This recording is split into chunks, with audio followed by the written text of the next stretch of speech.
আমার 5 লাখ টাকা লোন নেওয়া, সব মহিলারা এসছে আমার বাড়িতে, এসে বলছে লোন শোধ করো। আমি কি করে করবো? চলো আমার বাড়িতে কি অবস্থা। শুভেন্দু অধিকারী এসে, তুই গদিতে বসে আছিস, তুই কি করছিস? মানুষকে এরকম করে ওই হিন্দু ধর্মতে সবকিছু তো নষ্ট করে দিচ্ছিস।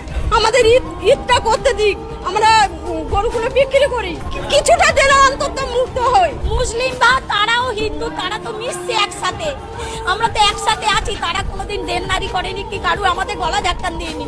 ওদের কুরবানিটা ওদের করতে দাও, আমরা বাঁচি। আমার মতন মহিলা, আমি মহিলা সমিতি থেকে 5 লাখ টাকা নিয়েছি, চলো আমার ব্যাংকে সব আমি জমা দিই, সুদ আসল।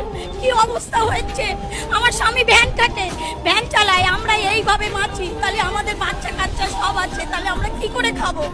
আমাদের আর ঘুম নেই, রাত্রে ঘুম নেই, চিন্তায় মাথা খারাপ হয়ে যাচ্ছে। আমরা কি করব? কিছুই করার উপায় নেই, কিছুই খুঁজে পাচ্ছি না। আমাদের ঈদটা করতে দিক, আমরা গরুগুলো বিক্রি করি, কিছুটা যেন অন্তত মুক্ত হই। গোবরটা ফেলতে বলুন, তারপরে বুঝতে পারবে কতটা কষ্ট। আমার মতন মহিলা, আমি মহিলা সমিতি থেকে 5 লাখ টাকা নিয়েছি, চলো আমার ব্যাংকে সব আমি জমা দিই, সুদ আসল।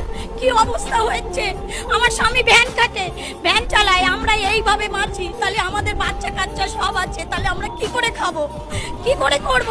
বিজেপি সরকার এসছে, আমরা মানলাম ভালো হয়েছে, কিন্তু এ কি সর্বনাশ হচ্ছে। এক না তো গলায় দড়ি দিতে বলো, আর না হলে বিষ আনতে বলো।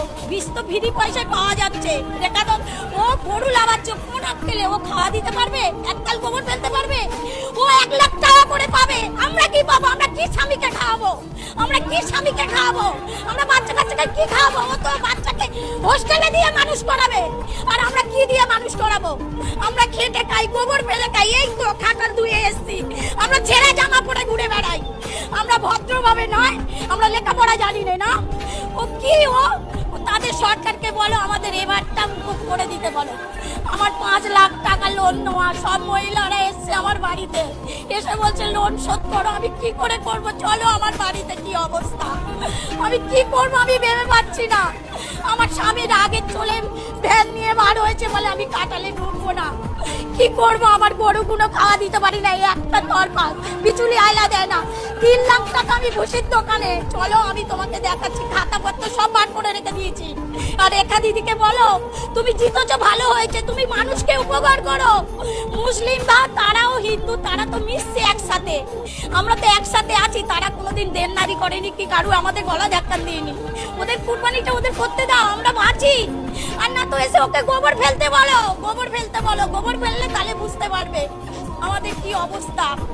আজ আমার স্বামী ভ্যান কাটে, আমি ব্যবসা চালাই।